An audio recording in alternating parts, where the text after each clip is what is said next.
Hi guys, and welcome back to another video. So yeah, in this video I'm going to be doing a response to the John Carpenter tag, the 10 questions that have been going around YouTube. So Ash from Popcorn and Horror very kindly tagged me in his video, and he had some cracking responses to the questions about John Carpenter. I'll leave a link to that video down below, and stay tuned to the end of the video to find out who I'll be tagging. But yeah, that being said, going to get straight in with the 10 questions. So yeah, the first question we've got about John Carpenter is, what is your favourite John Carpenter score? Now, for me, this was a difficult one because I narrowed it down to two, and it was sort of a coin toss, really. The one I didn't go with was Salt on Precinct 13. I think that score is absolutely fabulous. It's brilliant the way you have the main theme and then the background theme sort of kicks in. I just think it's absolutely phenomenal. But the one I went with was Escape from New York. The score for this, I think, is just outstanding. It just really sort of sets you in to the movie. I think, as well as sort of John Carpenter's movies, I think his scores as well are so unique. Each one is different to the last, but you know you're listening to a John Carpenter score every time it plays. But yeah, for me, the score I just absolutely love has to be Escape from New York. It is just stellar. There's a video on YouTube of John Carpenter, a recent video, performing this theme with his band, and it's stellar. It is just absolutely fantastic. I might leave a link to that video as well down below, because it's just brilliant, I have to say. But yeah, that is my favourite John Carpenter score, Escape from New York. So yeah, question 2.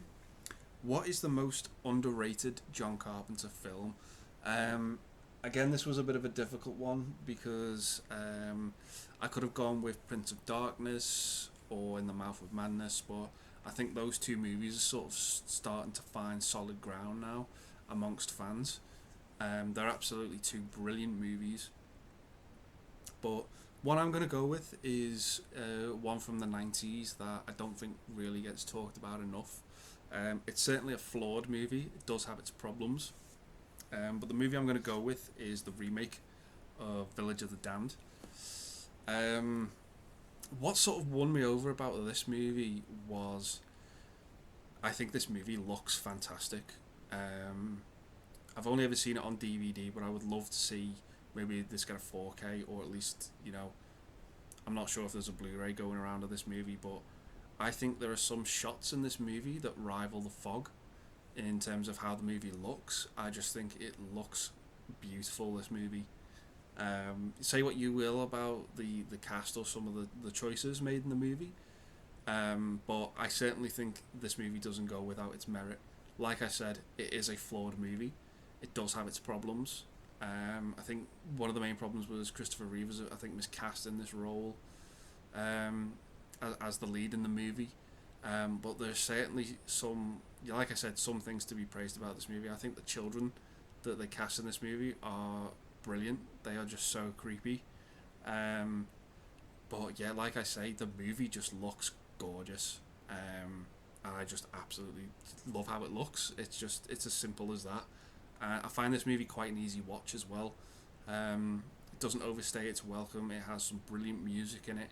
But as I said, the strong point about this film is how it looks. I just think it looks absolutely gorgeous. So yeah, for me, John Carpenter's most underrated film, I'm going to go with Village of the Damned.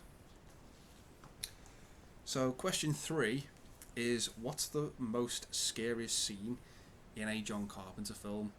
So for me, without a shadow of a doubt, I also tried, before I get into the answer, I also tried to sort of keep it to one film to a question. So I tried to keep it to one movie per question, without any repeats, if that makes sense.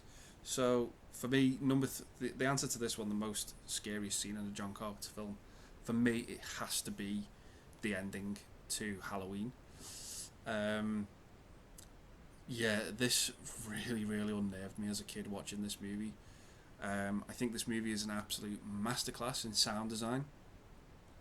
I won't dare spoil the ending in case anyone hasn't seen this movie. But for me, it does leave the story open ended, and John Carpenter himself has sort of stated that the movie didn't really need a sequel. He sort of felt that like the story had been told as best as it can in this movie, and I can completely see that, and I can completely get why. But yeah, there's just something very, very unnerving about the way this movie ends, and like I said, it's left, open to your imagination what what could have happened with the way this movie ends. It's just absolutely brilliant and unnerving. It's very difficult to talk about without spoiling it, but yeah, it's just the breathing, the shots of the different locations. It just really gets under your skin, and just has this real unnerving and unsettling, effect. It's just absolutely brilliant. So yeah, that is probably my favourite, scariest scene in a John Carpenter film, the ending to Halloween. So question 4, what is the most suspenseful scene in a John Carpenter movie? So yeah, I think after sort of listening to Ash's answers, I think the big one would have been the blood test from The Thing. But I think a lot of people would have gone with that, and rightly so as well. But for me, I chose to opt for something different. The movie in which the scene I've picked is Assault on Precinct 13. So the scene I'm going to go with is the ice cream truck scene. This sort of has a suspense that you don't see coming on first watch, but on repeat viewings, the suspense kicks in even more for me. You just absolutely have, this scene of this innocent girl, who got the wrong ice cream, and if she'd stuck with that, she'd have been all right. But yeah, it just is just absolutely like, wow, how did they get away with this? And yeah, it's fantastic. Without going into spoilers with it. So yeah, if you've seen the movie, you know what I'm on about. But yeah, that to me is the most suspenseful scene in a John Carpenter movie. Yeah, from Assault on Precinct 13. So yeah, question 5. What is your favourite non-horror film from John Carpenter? For me, I have to pick the same answer as Ash. So I'm going to go with 84's Starman with Jeff Bridges and Karen Allen. This is basically a alien road trip movie, done so well. I think Jeff Bridges' performance in it is absolutely fantastic, as this alien who sort of replicates Karen Allen's dead husband, and yeah, it's just absolutely fantastic and brilliant. The score in it as well is superb. The ending to this movie is brilliant and heartbreaking, and yeah, I just absolutely love Starman. So yeah, that is my favourite non-horror John Carpenter film. So coming in at question 6, will Michael Myers ever die? My answer to this is no. I think the first movie on its own works so well, and the way that movie ends, again without spoiling it, it just leaves it open to your perception. I think it is just absolutely fantastic the way that movie ends. But for me, Michael Myers is just a force to be reckoned with and a force of nature, and I can't see him ever dying. Physically or spiritually, he'll be around forever. So yeah, question 7. The spookiest John Carpenter film. What is the spookiest John Carpenter film? So for me, I think I'm going to have to go with the obvious answer on this one. I'm going with The Fog. Yeah, this movie, again, uses mist and fog to full effect. It is just so unnerving, so unsettling, and yeah, in such a gorgeous looking movie as well. Sort of, I think the two best looking Carpenter movies are probably The Fog and Village of the Damned for me. I just think those two movies just look absolutely stunning. But yeah, the way that he uses the fog, as it were, in this movie is just creepy. The pirates alone, these sort of silhouetted figures with these glowing eyes, just are so unnerving and are so creepy. But there's a scene in this movie as well that I find absolutely insanely creepy, where in the background at this hospital there's a sort of a body moving on the table. That scared the shit out of me. It was just like, wow, this is so creepy and spooky. It was just really really unsettling. So yeah, most spookiest John Carpenter movie for me, it's The Fog, hands down.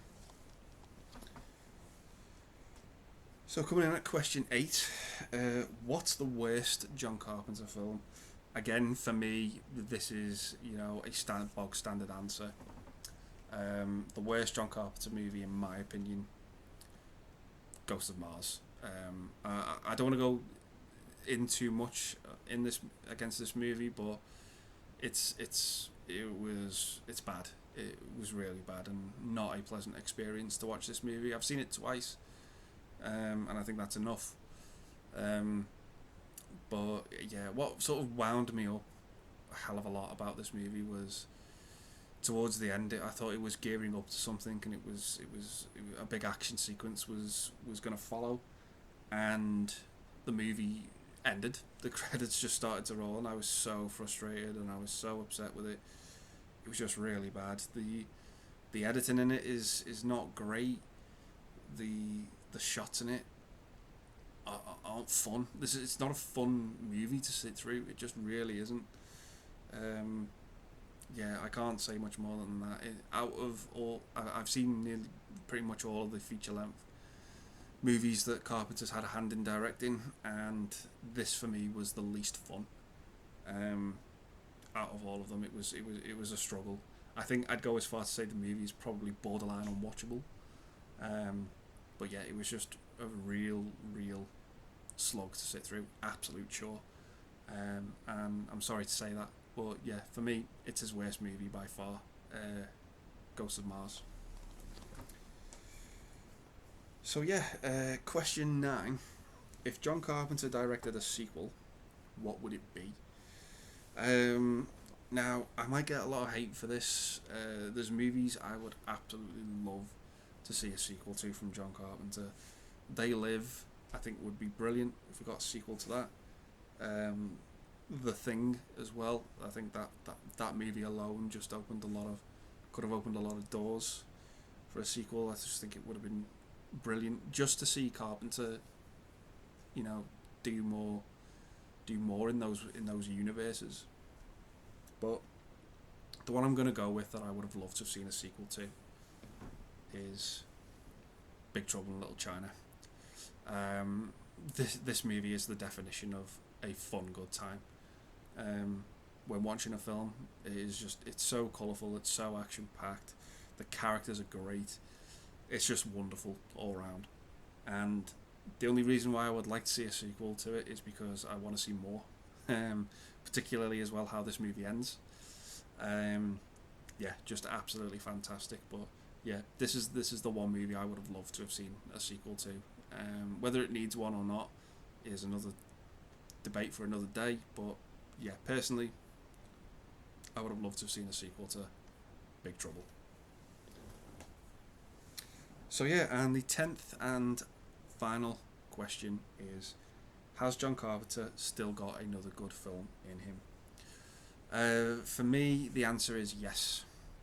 Now, whether or not we will ever see a good John Carpenter movie again, I don't think we will. I think that with John Carpenter, with his sort of love for making movies having left him, and him more focused on music now, I think, and as well having such a long absence from making a film, I think the last one was The Ward, I don't think he's capable of delivering another good movie straight away. It's kind of similar to George Lucas. There was a big gap between him and making Phantom Menace, and that was a flawed movie.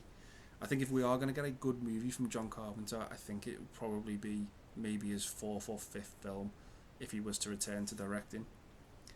I just don't think he would take to it straight away. You know, of all of his films, you know, I think the best of his movies were sort of from the 80s in terms of consistency.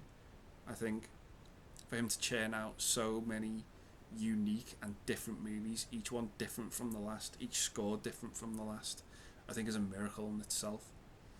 And to him to sort of repeat that, I think would be very hard. I think as well, a lot of stars have to be aligned for John Carpenter to do another good movie. As I said, his sort of at the height of his powers, I think in the 80s, the 80s was the perfect platform for John Carpenter to make movies, because I think the 80s was so experimental with movies and what was being done that it couldn't be emulated again today. That worries me if he was ever to come back. I just think the planets and stars have to be so aligned perfectly that, you know, we would deserve that sort of quality from a John Carpenter film if we were going to experience that. So it's a bit of a difficult question. I think yes, absolutely, there is another good film in him, but there are so many other different factors to consider if that movie was going to be good, if that movie was going to have quality to it. Yeah, it's just one of those things. Unfortunately, I just think because his love for making movies isn't with him anymore, I just think if he was to come back, it would take a lot of hard work, I think. But yeah, it's a shame that he's sort of taken a step back from making films. But I do think there is a good one in him, and I hope there is a good one in him. But yeah, those are my answers, guys, to the John Carpenter tag. So that only leaves me with one thing to do, and that is to tag someone else. So the person who I've asked and has agreed to take part in the tag is Pete from Play Tender Guy. So I'm going to pass the reins over to Pete and say, you know, let's hear your answers on the John Carpenter tag, Pete. So yeah, I'm going to look forward to watching that when Pete gives us his answers. So yeah, I'm going to leave a link down in the description for Pete's channel as well. So yeah, I'm going to say thanks very much for watching, guys. Hope you've enjoyed the video. Stay safe, and I'll see you in the next one. Bye for now.